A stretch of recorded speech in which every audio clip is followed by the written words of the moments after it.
Gun Galleria here. Today, I'm bringing you something that I picked up and I've had, but I have not posted anything about yet. I was waiting for some information from the daughter of the gentleman who crafted this. So what this is an Interarms.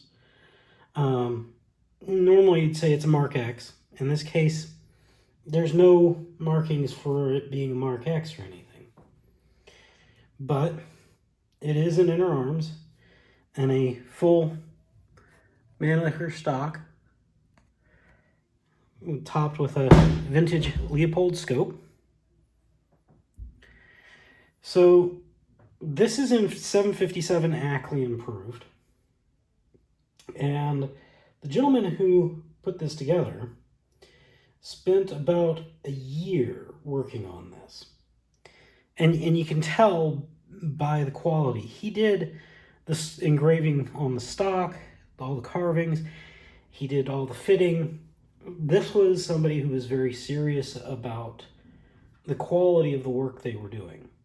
Now, I promised I would, talk about this gentleman simply because, because of what he's done. He definitely deserves some mention. He may be past, but this lives on. The gentleman was a gentleman by the name of Bill Hesse, Hesse. And he had a sporting goods store. He was manager of a sporting goods store, All Star Sports. And this was back in the 1970s. The article I have is May 1977. And the location of it's Carbondale. So the gentleman set out to make what he saw as a hunting rifle that represented himself. And he did an exceptionally good job on this. So condition-wise, you definitely have a little spot here and there in the bluing. I mean, this was put together in, the 1970s. So it's been around for a while. Now, you can see the inner arms markings. And it is a Czechoslovakian receiver. You got your Zastava markings on it. Of course, it says Alexandria, Virginia, and Manchester, England. The barrel is not marked, but that's okay. And the reason I say that's okay is, I actually have his entry into his book, so to speak, of his firearms, which mentions that it is a 7x57 Ackley improved. This is the kind of information you have to keep. And you have to keep together with the firearm, otherwise this would end up being one of those unknown caliber listings of firearms. So he did all the carving. His last name was Hesse. And of course you have a carved H here. And his initials here. W-A-H. Now what this is a cartridge trap.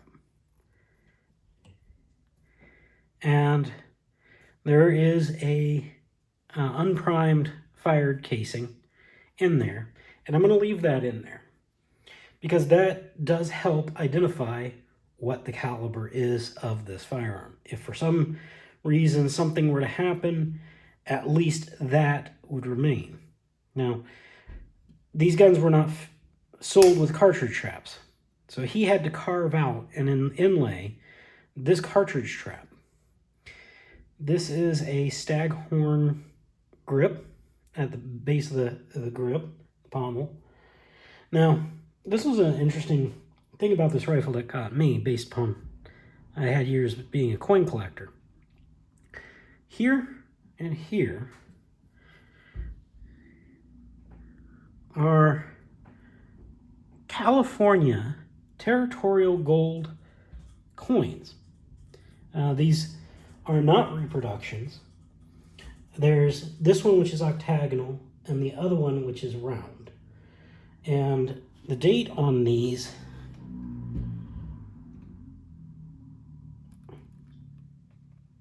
is in the 1871.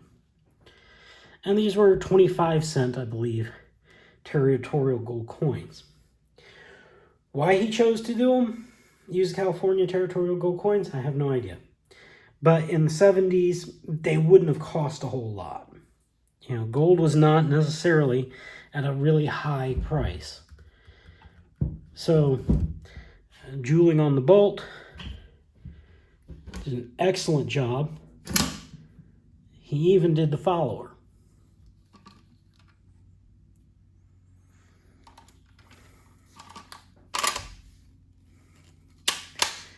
The trigger on it is beautiful.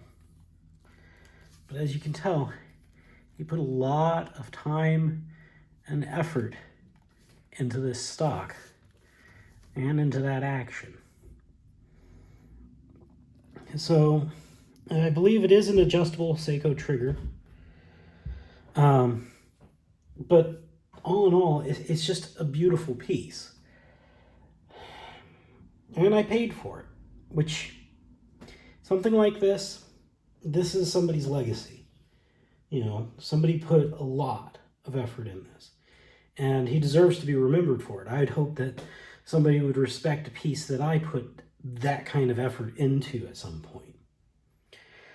But yeah, beautiful gun. Does it bother me that it has somebody else's initials on it? Absolutely not. I'm keeping the information together. It's part of the history of the firearm. And when I decided to part with it, because, well, you know, just about everything we own is something we're just looking after when it comes to things like this, until it moves on to the next owner. So it's going to retain the information, and I want to make sure that whoever gets it is going to respect the history of it as well.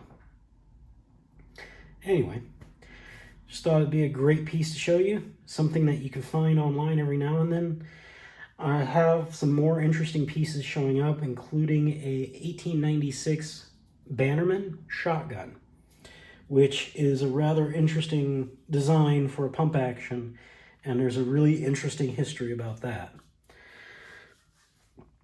But I appreciate you watching, and I appreciate you watching a video about a very unique and special rifle that I managed to add to my collection.